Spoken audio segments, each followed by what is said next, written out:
Hi there, Assalamu alaikum, welcome back everyone.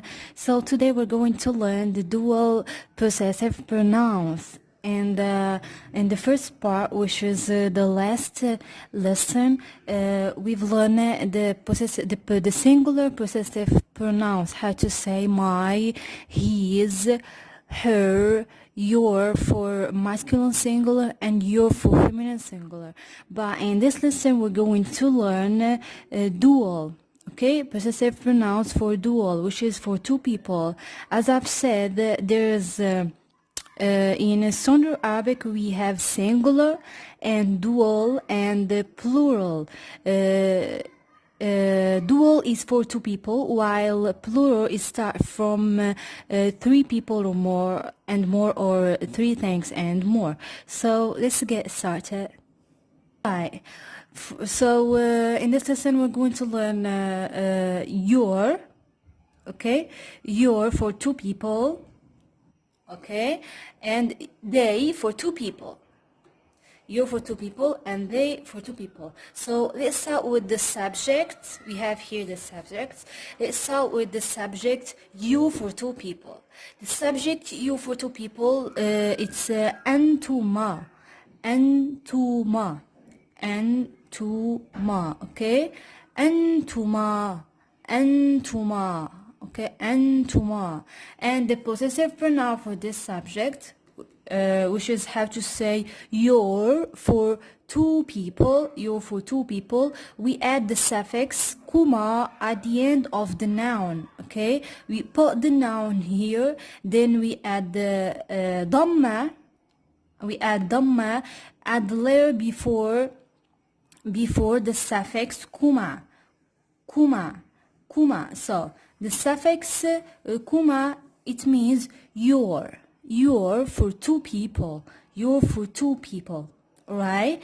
And here we have they for two people, which is huma, okay?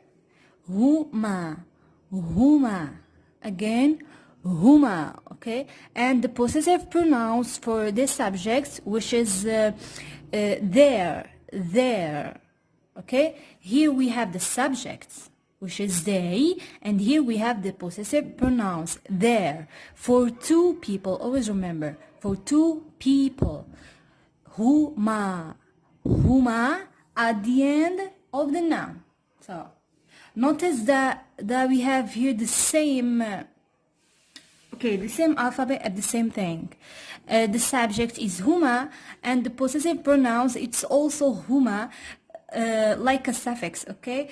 We add huma at the end of the noun, and we add dhamma to the we add dhamma before adding the suffix huma, okay? So huma, it means there for two people. And here I mean, by saying two people, I mean both feminine and masculine. For the first one and the second one, okay, is both for feminine two people, which means both feminine or masculine. And this suffixes your for two people and they for two people is for two people, whether males or females, okay? Always remember that, whether males or females. So let's start with the first one. I'm gonna give you examples. We're going to practice together. So we have your for two people. Your, it means kuma, the suffix kuma at the end, okay, at the end of the word, and dhamma before this suffix. So let's take the example. The first example, book, it means kitab, okay? Let's write kitab here.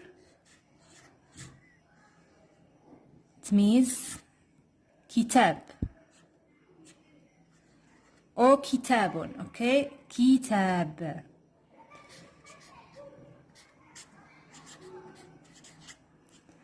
Kitab.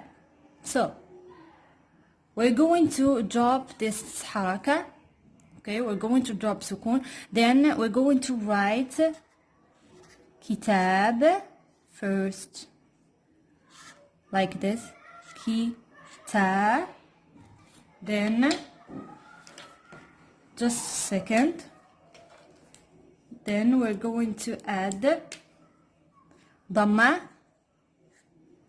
okay, and كما. Clear? Okay. كتابكما. كتابكما. Okay. كتابكما.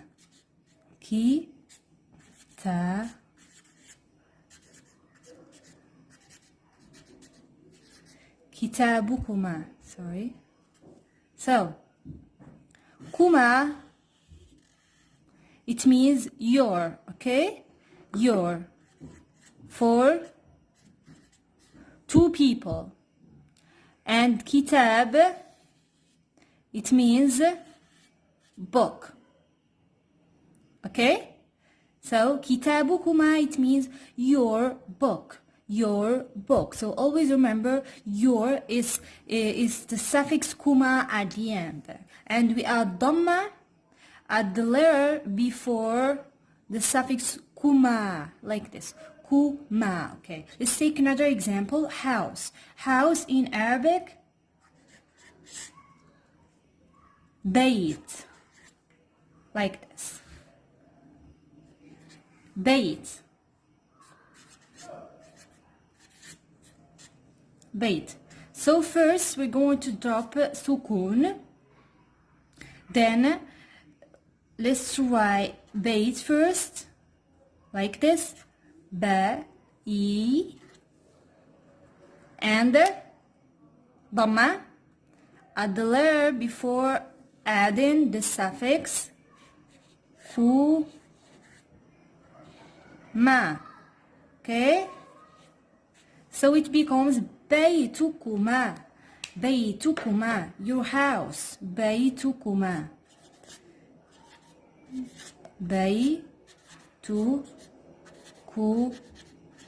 Ma, your house. So, kuma, it means your. Your for two people. And bayt, it means house.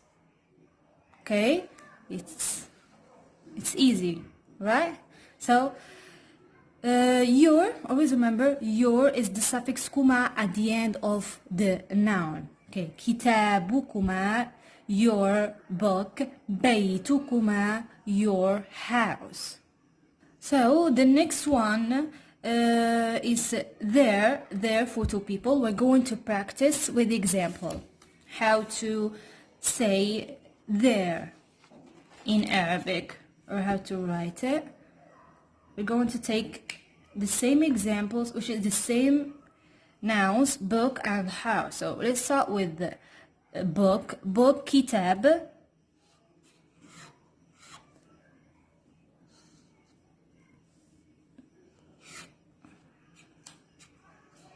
Kitab. Okay? We're going to drop this haraka. Then let's write kitab again. Kitab. Then the suffix huma and the dhamma before adding the suffix huma. So kitabu, hu, ma, kitabuhuma. Okay, kitabuhuma.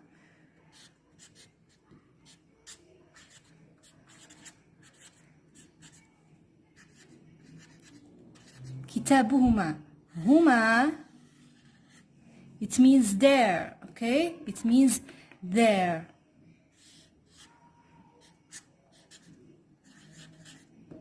For two people.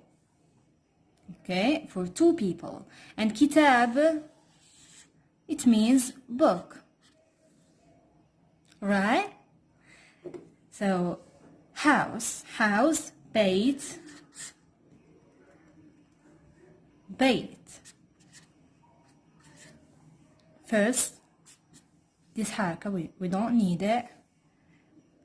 We're going to write the noun بيت first,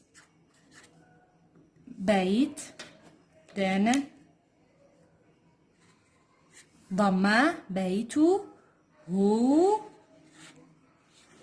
the suffix there, بيت, هما, بيتهما. So we have here the suffix there, okay, huma, and we have bait, which is house, okay. So there is the suffix huma at the end of the word, and before adding the suffix huma, we add dhamma at the letter before huma, okay, like this. Kitabu huma, baitu huma. So let's review together. We have here your, it's from the subject you for two people, from the second person, and here we have there is from they for two people, from the third person, okay, because in Arabic we have the separate pronouns, it's divided on three parts. We have the first person, and we have the second person, and we have the third person. Check out the lesson about the separate pronouns, okay, or the subject pronoun. So kuma is your for two people. We add the suffix kuma, and we have here the noun, okay, and dhamma before adding kuma at the end. And here we have there for two people. It means huma is there for two people, and here we have the noun, okay, and we add dhamma before adding there huma, okay, before adding huma. So it's so easy. I'm gonna give you time to take screenshot for this part. Alright, it sounds complicated, maybe, but it's not. It's so normal because it's not your native language. So no matter what, don't give up on learning Standard Arabic language. Alright, so I'm gonna see you in the next lesson, inshallah. See ya. Assalamu alaikum.